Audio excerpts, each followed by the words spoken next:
Hello friends, నేను Ramya. Welcome to VR home chef and explorer. వంకాయ పచ్చడిని టేస్టీగా 10 నిమిషాల్లో సింపుల్గా ఎలా చేసుకోవచ్చో చూపించబోతున్నానండి. పెద్ద వంకాయలు దొరికినప్పుడే కాకుండా మన దగ్గర ఉన్న రెగ్యులర్ వంకాయలతో కూడా ఇలా ఈజీగా చేసుకోవచ్చు. సింపుల్గా ఎలా చేసుకోవాలో చూసేద్దాం.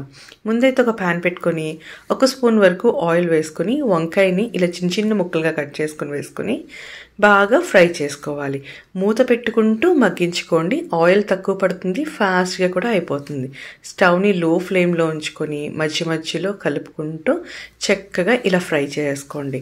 ఇలా పూర్తిగా దగ్గర కావడానికి ఒక 10 మినిట్స్ టైం అనేది పడుతుందండి. స్లోగా వేగించుకొని దీన్ని ఒక బౌల్లోకి ట్రాన్స్ఫర్ చేసుకోండి. వంకాయ కాల్చిన పచ్చడి ఒక టేస్ట్లో ఉంటుంది, ఇదొక డిఫరెంట్ టేస్ట్లో ఉంటుంది. అసలు అన్నంలో కలుపుకొని తిన్నారంటే అస్సలు వదలరండి, అంత టేస్టీగా ఉంటుంది. ఈసారి సేమ్ ప్యాన్లోనే ఇంకొక స్పూన్ ఆయిల్ వేసుకొని 2 ఇంచుల వరకు అల్లం, ఒక అర డజన్ వరకు పచ్చిమిరపకాయలని వేసుకొని బాగా ఫ్రై చేసుకోవాలి. వేగించిన పచ్చిమిరపకాయ అయితేనే టేస్టీగా ఉంటుందండి. ఇలా చక్కగా వేగిన తర్వాత 2 పెద్ద టమాటోల్ని ఇలా చిన్న చిన్న ముక్కలుగా కట్ చేసుకుని వేసుకొని బాగా ఫ్రై చేసుకోండి. టమాటో ఫాస్ట్గా మగ్గడానికి మూత పెట్టుకుంటూ చేసుకోండి. ఇదిలా మగ్గించుకునేటప్పుడే చిన్న నిమ్మకాయ అంతా చింతపండుని కూడా వేసుకుని దీంతో పాటే మగ్గించుకోవాలి. మూత పెట్టుకోండి. ఎవ్రీ 2 మినిట్స్కి మూత ఓపెన్ చేసి ఇలా కలుపుకుంటూ మ్యాష్ చేసుకుంటూ కుక్ చేసుకోవాలి. ఇలా పూర్తిగా దగ్గర పడ్డ తర్వాత మాత్రమే స్టవ్ని బాగా లో ఫ్లేమ్లో ఉంచుకొని కొంచెం కొత్తిమీరని కూడా వేసేసుకోవాలి. కొత్తిమీరని కూడా ఒక 2 మినిట్స్ అలా ఫ్రై చేసుకొని ఈసారి దీంట్లోకి రుచికి సరిపడే అంత ఉప్పు, కొంచెం పసుపుని కూడా యాడ్ చేసుకొని స్టవ్ స్విచ్ ఆఫ్ చేసుకోండి.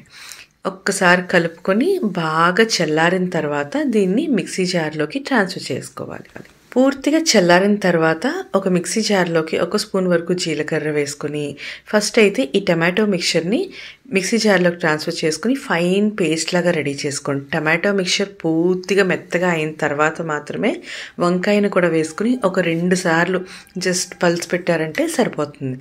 ఈసారి దీంట్లోకి తాలింపు వేసుకుందాం. కొంచెం ఆయిల్ వేసుకుని కరివేపాకు, కొంచెం ఆవాలు, 1/2 స్పూన్ శనగపప్పు, 1/2 స్పూన్ మినపప్పు వేసుకొని తాలింపుని బాగా వేగించుకొని ఆల్రెడీ రెడీ చేసిన పచ్చడిలో వేసుకొని కలుపుకొని ఒక 15-20 మినిట్స్ తర్వాత సర్వ్ చేసుకున్నారంటే టేస్టీగా మన వంకాయ పచ్చడి అనేది రెడీ అవుతుందండి.